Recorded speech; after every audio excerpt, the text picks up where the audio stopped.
Any given Sunday, week 9 was a bit of a doozy. Definitely flipped the script. We had a few more points on the table, and certainly if you had some of the guys that went off, you knew it, and there wasn't a lot of close matchups because of it. Because on the flip side of that coin, there was a bunch of underperformances, especially amongst some of the people who've been the most consistent all year.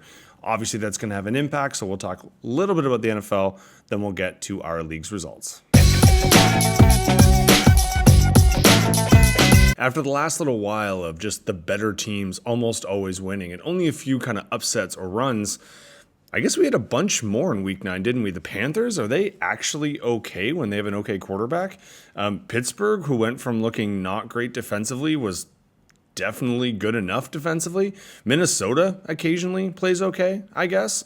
At least the Lions think so. I don't really know if there's like a return to form or exactly what went on in terms of point spread, but at least there was a lot more games to talk about, and yet we almost always end up talking about the same game every single year. I probably could have gone back to last year's video talking Bills and Chiefs, and the same thing just seems to keep happening, and no one really kind of makes a reaction to it. The Bills won in the regular season game. That was fine. It was a good game. I mean, the Chiefs aren't looking amazing, but they've been playing well enough. But we just kind of assume that the Chiefs are going to make the playoffs and that the Bills are going to lose to them in the playoffs because that just seems to be what happens. So there wasn't really any kind of shuffling of the order. The only thing I'll say, though, is the Chiefs technically, I believe, are 8th right now and only 7 make it. So they might want to start playing like the Redwoods are supposed to be as opposed to the Ficuses that have been coming out recently. Other than that, we had a pretty electric game in Chicago and Cincinnati going at it, and you got to feel for Cincinnati. I'm actually starting to wonder if Joe Burrow maybe isn't a great quarterback, but just anyone in Cincinnati could be a great quarterback. Flacco, it's not like, I mean, he did win Comeback Player of the Year not too long ago, but he was brutal for the Browns. But then again, it is the Browns, and I do have to make a weekly reference of them being crap. But at the same time, he can't be happy. He's putting up amazing statistics, and yet they're just finding ways to win. It's almost like instead of just re-signing everybody on the same key offensive positions, they maybe should have thought about defense, but whatever. Just hit some dingers. On the other side, too, we started to get some stuff creeping into our fantasy realm there. We had Washington's big injury. Daniels, that was kind of gross. Kraft, I was too nice to him last week, and then he hurts himself pretty badly after pretty much winning a couple weeks in the last few. He definitely lost it for some people. We had some trade deadline stuff, which normally doesn't happen. The Jets are pretty convinced that they're rebuilding, and actually now they're going to have 5 number 1 picks in the next 2 years. And that's the second time they can say that in the last 5 years. 21 and 22, they had 5 first-round picks. And actually, had they picked a better quarterback, we might not be talking about them of doing it again. So lots to think about and lots to talk about. Coming into week 10, fantasy-wise, we are really getting to the crux of our season here, and not a great week for probably the second most impactful bye week of the year. We had Buyapalooza with the 6 teams.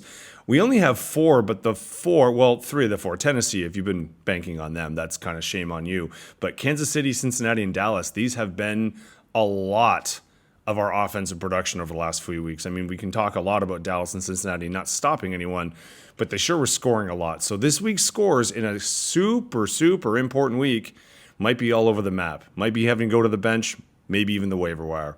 Either way, let's actually stop talking about football because now we're getting to the point where fantasy is where it's at. Let's go to our leagues. Heading into the week, having 2 teams supposed to be in the playoffs and 1 leading the league, we thought this might go down to the wire. Paul didn't quite meet the standards on this one, but Will definitely did. He had our top score of the week, but he actually did have some underperformances. It was just his tight end 1 and then his 2 quarterbacks, 3 and 5 respectively, that carried him to the finish line. And considering the points, that was more than enough. And even looking at this, he did have a quarterback to spare. Now, the Baltimore defense was the defense 3, and not many other people had any defenses that were in top 5 this week. Roma Dunze obviously was your disappointing one, but you needed a lot more from a lot of people because even hitting predictors wasn't going to be enough to stop V on this one. Lucky for you, still top 4, 5 and 4, still a great record, so haven't fallen too far behind. And V, you got only a couple weeks left to put these numbers down, and it looks like you're bringing a little asterisk about making it to the playoffs. Joe, if you want to get that 6th spot in the playoffs, you are going to have to win a few in a row. So this was a great start. Predicted to do pretty much nothing. And you almost doubled it. So I think there's more going on than predicted when someone gets knocked out like that. Obviously, losing your quarterback's not great. Of course, your other quarterback was the QB1. You also had the RB1 and the wide receiver 4 on the week. So overall, those who went off certainly went off for you, and now you just got to look to make sure. Fortunately for you, you do have some quarterback help coming on the bench. On the flip side of this, McCracken, DJ Moore would have probably been the play. He was the wide receiver 3. You also had the running back 5, so it wasn't completely lost. But your big guns here, especially Taylor having his worst performance of the year, that's just not going to win you too many weeks. So you needed some guys to go off. DK Metcalf didn't help it. I guess if you're going to have weeks like this, may as well have everybody off so that you can regroup. You're still top 3, still looking good. And like I said, Joe, if you could do this a couple more times, you'll just pop into the playoffs. This matchup was the same, but different. We had the team that was in the playoffs underperformed the team that needs to win the most. Definitely got it. So Thielen, Breezy, congratulations. You did have the wide receiver 1 and 2, so that kind of helps. And why the running back here in Genty didn't quite crack the top 5, he was just outside of it. You even had Geno Smith score 27 points. I didn't even tell you the last time that happened. On the flip side, Keen, you did have Kyron Williams. He was the running back 4 on the week.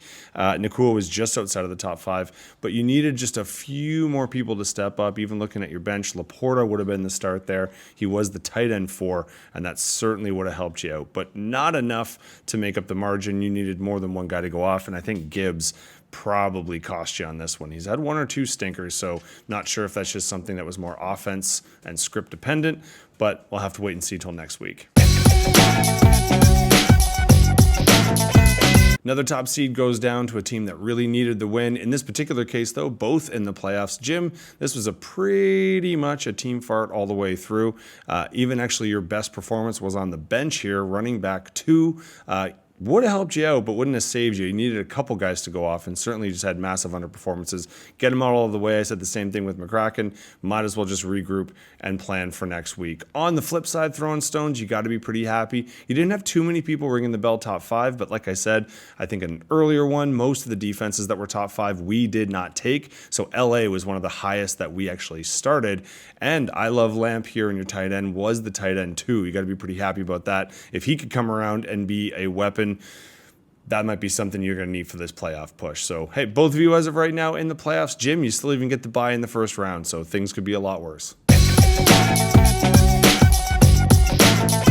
Speaking of things that were a lot worse, Jake and I are just on the outside looking in. Will we continue to fight for a playoff spot, or are we going to look for some trading partners? Who's to know? I think we talked about it on the boat, but anyway, we'll see what happens. Josh Allen was the QB4. He's been your boy all year.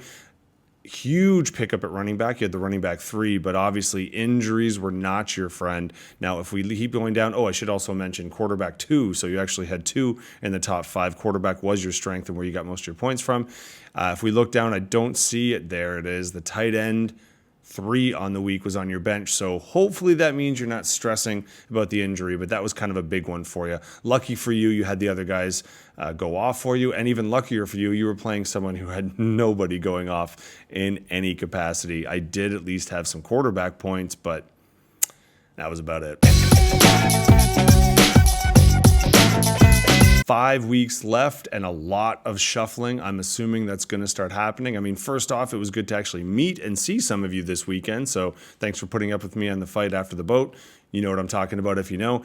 For everybody else, it is good to start looking ahead, making sure the next 5 weeks you've got your roster set, especially a week like this week. I think this is probably the most impactful week left in terms of buys. 3 of the 4 are targeted people that had big offenses, and so your odds are missing a player or 2, or maybe playing someone who is. So waiver wire and fluky touchdowns might just decide this one. So best of luck, everybody.